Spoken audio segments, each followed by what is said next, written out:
Maraming salamat po sa iyo, Panginoong Diyos, at natapos po tayo sa paglalaba.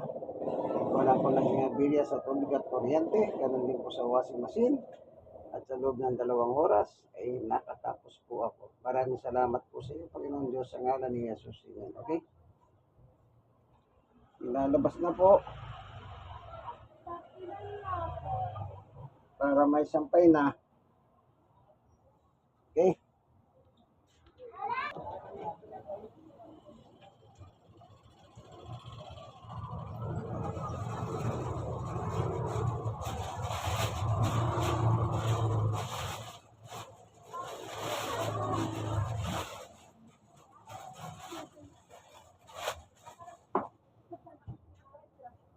So, yahaw na po para may sampay mamaya. Ang nagsasampay naman si Sister Baby. Siya naghatado ng aking lalaban at ako na nga naglalaba.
Pamunas ng aso ito.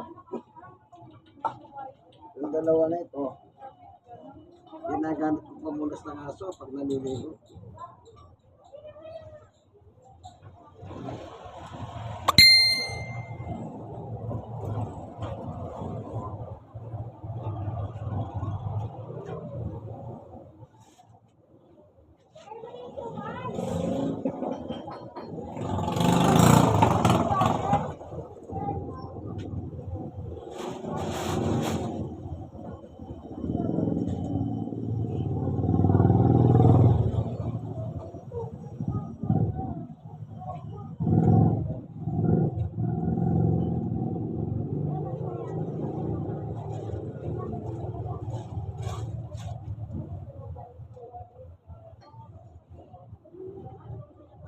Filter, lilinisin yan.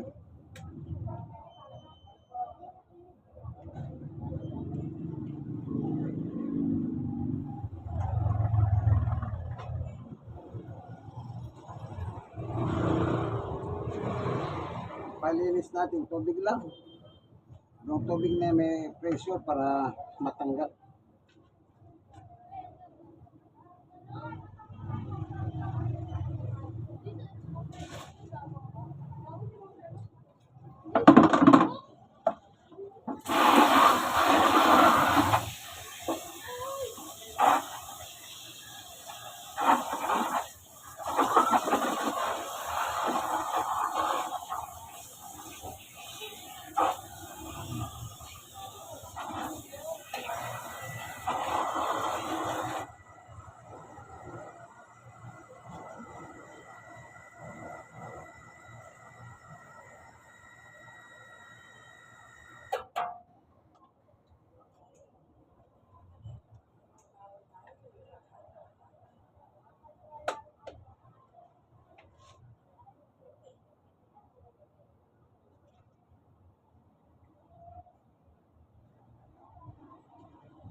It is finished. Hindi yan. Tapos na po. Sasampay mamaya, sister baby. Ito na. Ito na. Yung nalaban natin. So, akit natin yan sa third floor. Akit tayo, dahan-dahan lang. Masakit pa ako. Yung tayo sa itaas, third floor, yung maliwanag dun. Ground floor ito, third floor. Pero dahan-dahan lang. Makakarating din. Senior ako, stroke at PWD, yung tuhod ko. Medyo masakit. Yan. Wala kasing ilaw dito, hindi ko hindi nakasindi. Kaya, akyat tayo ng dahan-dahan. Dito tayo sa second floor. Sana lang. Malapit na ang langit. Okay, akyat. Dito na tayo. Sa third floor. Nakayanan, dahan-dahan. Basta dahan-dahan lang. Lahat ng bagay eh. Kahit masakit ng mga paha, gano'n talaga. Kasi nagkakaedad na po tayo. Usually, nagiging sakit ng mga senior. Yan pagka nagkakaedad ka na, yan ang totoo. Pag nagkakaedad ka na, doon ka nagkakaroon ng maraming sakit. Kasi nga, sabi nga nila, hindi ka naman ngayon nagtanim, ngayon dinahani ka. Lahat ng ating ginawa, bang malakas tayo, hindi pala natin alam. Meron nakakasama pala yun. Di po ba? Kaya kung kayong mga bata kayo, ngayon pa lang, ayusin nyo buhay nyo. Especially yung nilalagay natin sa sikmura. Kasi pagdating ng araw, kayo rin po naman na maghahanin yan. Kasi ako nung, hindi nga ako naninigarilyo, pero uminom ako ng alak. At malakas akong uminom. At pagdating sa pagkain, kahit anong pagkain, siyempre mahirap ka lang, hindi ka lang pwedeng mamili. So, hanggat kaya, hanggang ngayon nga, nasa kondisyon pa rin ako sa pagkain at the age of 64 eh. Hindi nagbabago ang aking pagdating sa pagkain, hindi ako nagbabago eh. Gawa ng hindi naman tayo mayaman. Kung mayaman ka sana, bakit pwede kang mamili kang pagkain mo? Pero pag hindi ka mayaman, kung ano yung bigay ng Panginoong Diyos, di tanggapin mo pasalamatan. Ganun lang kasimple po ang buhay. Kanya lang, sabi nga nila, check your lifestyle. Yun ang problema. Hindi natin pwedeng i-check. Hindi tayo pwedeng maging maselan. Wala nga tayong kakayahan. Pero lagi tayong magtiwala at manalangin sa Diyos. Nawa, paibigyan tayo ng health condition, mga magandang pangangatawan, whatever, kung ano man yan. Ganun na lang. Sige po, ito ang inyong kaibigan, Jesus, Brother Manny Bautista. God bless us all, Senior Stroke at PWD.